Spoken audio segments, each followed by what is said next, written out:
Okay, now we're going to talk about sleeping bags.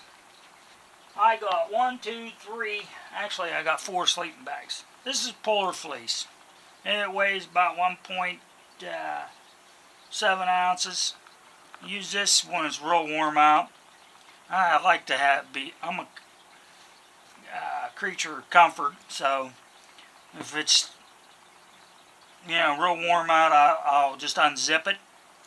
And when it gets a little colder, I go to this. This weighs 2 pounds.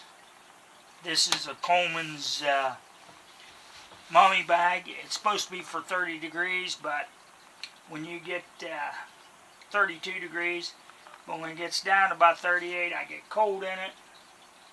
I wanted a little bit lighter sleeping bag, so I went to Dick's and bought the mummy bag. This will take me down into low teens.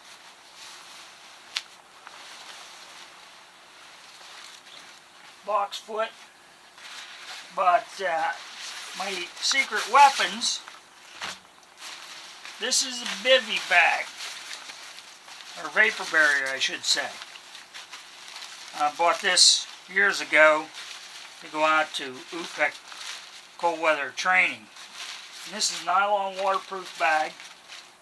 I stick this in the inside, and I stick my nylon bivy bag over top of that to cut the air. And I can get down to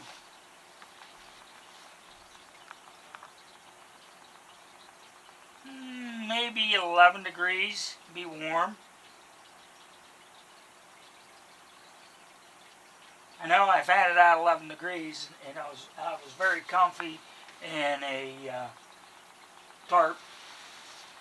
If I go sub-zero, this Coleman's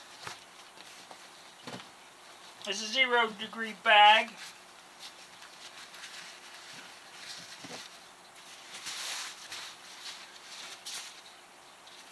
It weighs pretty close, 7 pounds. But what I do is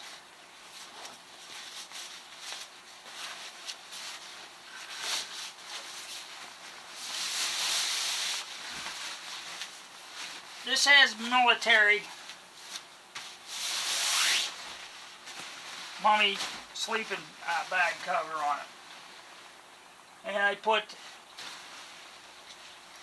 this over top of this inside of this. When you're sleeping very, very cold,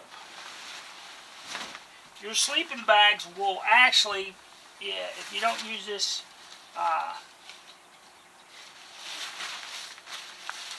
there's the brand name of it. I don't know if you can see that. If you don't use this, what happens is sweat from your body gets into the fibers of your sleeping bag. And Shockey, going to the North Pole, wanted me to go along, and I didn't have the money for the gear to go along. They cross-country skied to the North Pole, and they were using wiggly bags, Arctic bags, and they're, I don't even know how much those sleeping bags cost, but the wiggly Arctic bags are probably the best in the world. I mean, guys take them to Everest, anywhere where it's sub-zero long period of time. But the thing of it was, he didn't use a vapor barrier.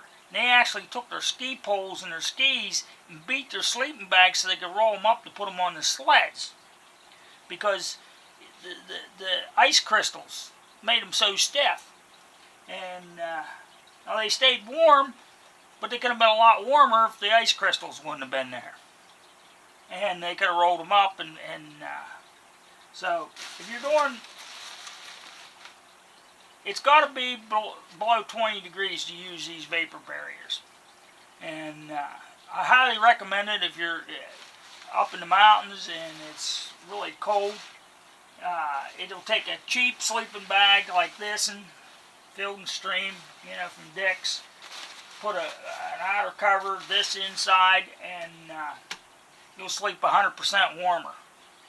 And if it really gets cold, get them shake hand warmers out and throw in, and you'll be comfy. I do not like to keep a fire overnight. I'm not going to crawl out of that sleeping bag for nothing. I take a pee bottle, set it beside me, got my foam mattress to keep me warmer, and believe me, I'm not coming out of that bag unless I got to. If I forget my pee bottle, then I have to take and go to the bath, get up and go to the bathroom. But in wintertime, I carry I get an empty Gatorade bottle with me, and that's all I do is I pee in it, and in the morning I empty it. And like I said, I'm a creature of comfort. Light, heavier, heaviest sleeping bags. I don't like to carry this bag too much because it is a little heavier with the over bag and this. But this, between this, and this, I mean, the wind's impenetrable, and I just don't like to get up in the middle of the night and fix a fire.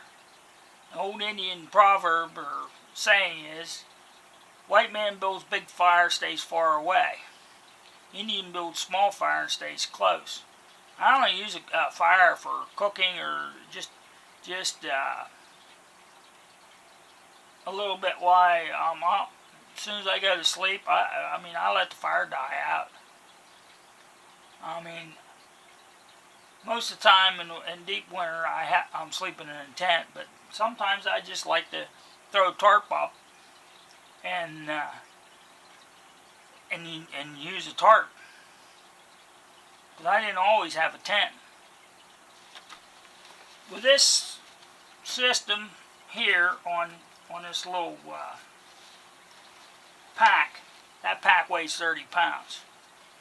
And of course, if I put these on, I'm going to run out of strap. But I use the Alice pack when I'm carrying these.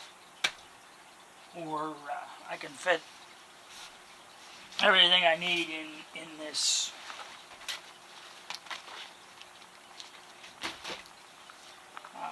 with that Field and Stream. It's a little less bulkier, but I know I have to use this to get down cold. If I'm going real cold, I'll take the old Coleman's. I mean, that thing, even without this and this, in this, it's a warm sleeping bag. I don't get cold in it. And if I'm going way cold, I can put this inside this inside that on the outside, and good God, I don't know how cold I could go.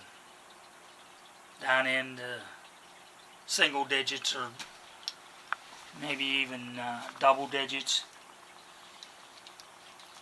So that's my sleeping systems.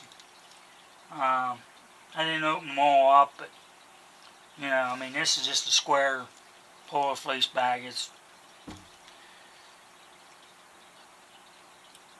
So there you go. Oh yeah. I mean, these things here make a sleeping bag very manageable. These compression bags, they're cheapies. This one I got a backpacking shop. I even got an REI. This one here come from Wally World. Keeps them from getting snagged up on the brush when you're, on the trail. This thing, I do have the self-inflating mattresses, but if I'm going lightweight, this is a couple ounces lighter. but you see my basic gear now. So, like I said, this pack, this 30 pounds, this don't weigh nothing. Maybe 31. I don't even think it weighs a pound. It's one of them self-inflating pillows. But yeah, I try to keep the weight and bulk down when I'm going out. Most of the time I'm using this because I can stuff this, put everything in here and have room left over.